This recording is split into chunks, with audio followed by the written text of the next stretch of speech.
আচ্ছা, আমাদের এই যে ফাস্ট পেসড লাইফ, এখানে মেন্টাল টেনশন বা মানসিক চাপ তো একটা কমন ব্যাপার, তাই না?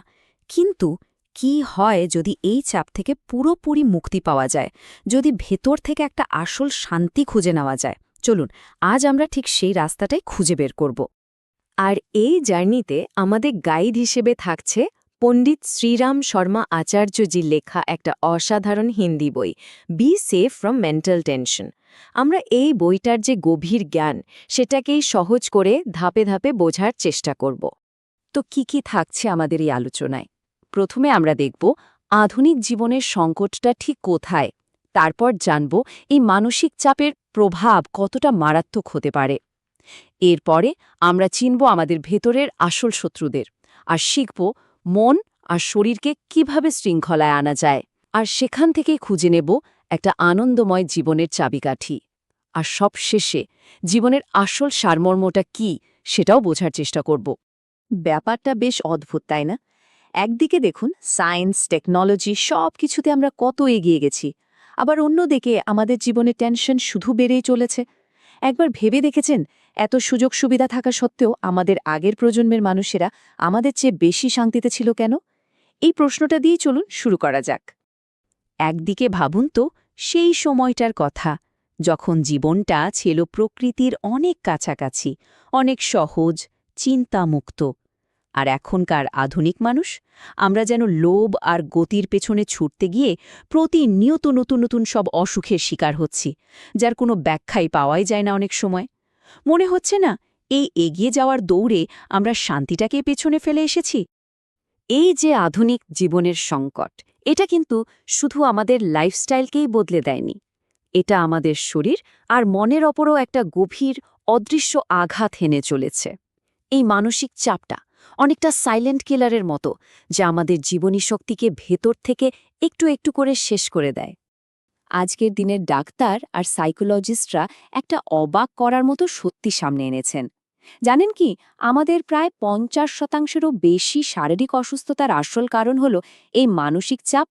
হার্টের সমস্যা, ব্লাড প্রেশার, আলসার, ঘুম না হওয়া, ডিপ্রেশন, এই সব বড় বড় রোগের পেছনে লুকিয়ে থাকা আসল ভিলেনটা হল আমাদের মনের অস্থিরতা। ব্যাপারটাকে এভাবেও ভাবা যায়। ধরুন, আমাদের জীবনী শক্তি হলো একটা প্রদীপের তেলের মতো, আর মানসিক চাপ কি করে? ওই তেলটাকে শুষে নেয়, ধীরে ধীরে শেষ করে দেয়। আর তেল ফুরিয়ে গেলে প্রদীপটা যেমন নিভে যায়, ঠিক তেমনি আমাদের স্বাস্থ্য, শান্তি, কাজ করার এনার্জি সবকিছুই কেমন যেন নিস্তেজ হয়ে পড়ে। এই মানসিক চাপের আবার একটা বিশেষ রূপ আছে, যাকে বলে ইমোশনাল টেনশন বা আবেগপ্রবণ চাপ।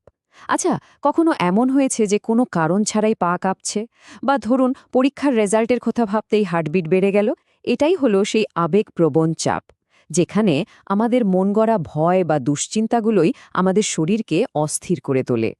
তাহলে প্রশ্ন হল, এই চাপের উৎসটা আসলে কোথায়? বাইরের কোনো পরিস্থিতি? না, আসল লড়াইটা তো আমাদের মনের ভেতরে। আমাদের বেশিরভাগ দুঃখের আসল কারণ হল আমাদের ভেতরের শত্রুরা, মানে আমাদের নিজেদেরই নেগেটিভ চিন্তা আর ইমোশন। তো চলুন এবার আমাদের ভেতরের সেই শত্রুদের সাথে পরিচিত হওয়া যাক।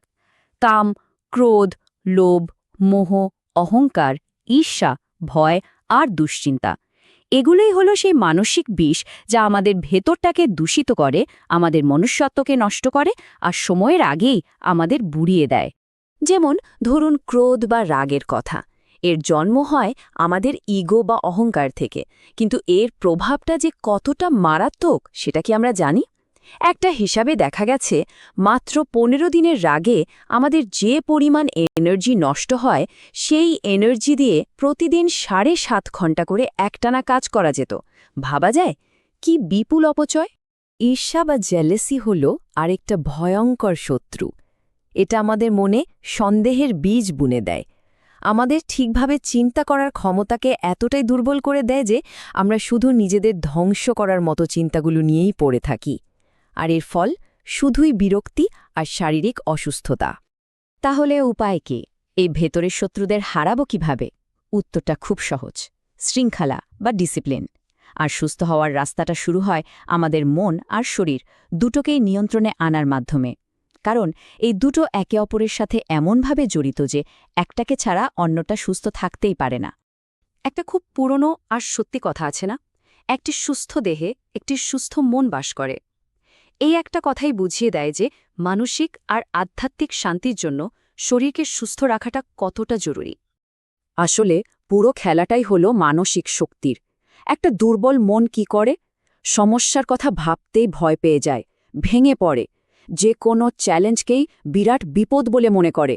আর অন্যদিকে একটা দৃঢ় বা শক্তিশালী মন, সে যে কোনো সমস্যাকে একটা টেম্পোরারি চ্যালেঞ্জ হিসাবে দেখে। একজন খেলোয়াড়ের মতো পরিস্থিতিটা সামলায়, সবসময় বেস্ট রেজাল্টের আশা করে, কিন্তু সবচেয়ে খারাপ পরিস্থিতির জন্য তৈরি থাকে।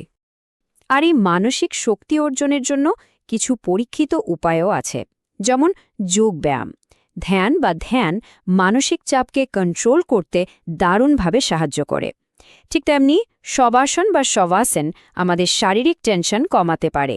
চলুন এবার আমরা এমন কিছু সহজ কিন্তু খুব পাওয়ারফুল টিপস জেনে নিই, যা আমাদের প্রতিদিনের জীবনে আনন্দ আর ব্যালেন্স ফিরিয়ে আনতে পারে। যখনই কোনো কঠিন পরিস্থিতিতে পড়বেন, ভেঙে না পড়ে এই 3টা স্টেপ মনে রাখার চেষ্টা করুন। প্রথমত, মাথা ঠান্ডা রেখে সমস্যার আসল কারণটা কি সেটা খুঁজে বের করুন। দ্বিতীয়ত, সবকিছু নিয়ে একসাথে না ভেবে একবারে শুধু একটা সমস্যা নিয়েই কাজ করুন। আর তৃতীয়ত, যখন মনে হবে বোঝাটা খুব বেশি ভারী হয়ে যাচ্ছে, তখন এমন কারোর সাথে মন খুলে কথা বলুন যাকে আপনি বিশ্বাস করেন। একটা গোল্ডেন রুল আছে যেটা সব জায়গায় কাজ করে। আমরা অন্যদের কাছ থেকে যেমন ব্যবহার আশা করি, আমাদেরও তাদের সাথে ঠিক তেমন ব্যবহারই করা উচিত। ভালোবাসা আর সহানুভূতি দিয়েই কিন্তু ভালোবাসা আর সম্মান পাওয়া যায়। এর চেয়ে সহজ উপায়ে মনকে আনন্দিত রাখার আর কোনো রাস্তা নেই। একটা আনন্দময় জীবন পেতে চাইলে এই কয়েকটা অভ্যাসকে জীবনের অংশ বানিয়ে নিন। যেমন খারাপ চিন্তা থেকে নিজেকে দূরে রাখা, একটা সহজ সৎ জীবন কাটানো, কে কি বলল বা ভিত্তিহীন সমালোচনাকে পাত্তা না দেওয়া, ভালোবাসার গণ্ডিটা বড় করা আর নিজের বর্তমান সামর্থ্যের বাইরে গিয়ে উচ্চাকাঙ্ক্ষা না রাখা। এই অভ্যাসগুলোই কিন্তু মনকে শান্ত রাখে, অস্থির হতে দেয় না। আমরা আমাদের আলোচনার প্রায় শেষ পর্যায়ে চলে এসেছি। এবার আমরা জীবনের সেই পরম সত্যিটা জানব, আর সেটা হলো আমাদের নিজেদের ভাগ্য ভালো হবে না খারাপ হবে সেটা পুরোপুরি নির্ভর করে আমাদের মনের অবস্থার উপর। জীবনের সবচেয়ে বড় সত্যিটা হলো এটাই, আমাদের উত্থান, আমাদের পতন, আমাদের সুখ বা দুঃখ, এ সব কিছুই কিন্তু আমাদের নিজেদের মনেরই একটা প্রতিফলন। মানে বাইরের পরিস্থিতি আসলে আমাদের ভেতরের অবস্থারই একটা আয়না। সুতরাং আজকের এই আলোচনা থেকে আমরা যে শেষ এবং সবচেয়ে শক্তিশালী শিক্ষাটা নিতে পারি তা হল, জীবনে ব্যর্থতা আসে শুধুমাত্র দুর্বল সংকল্পের কারণে। আজ আমরা যেখানেই আছি, যাই করছি, তা আমাদের মনের অবস্থারই ফল। তার মানে আমরা যদি মনকে নিয়ন্ত্রণ করতে পারি, তাহলে যে কোনো বাধাই পারিয়ে যেতে পারব আর একটা শান্ত, সফল আর পরিপূর্ণ জীবন পেতে পারব। এখন প্রশ্ন হলো, আমরা কি আমাদের মনের মালিক হতে প্রস্তুত?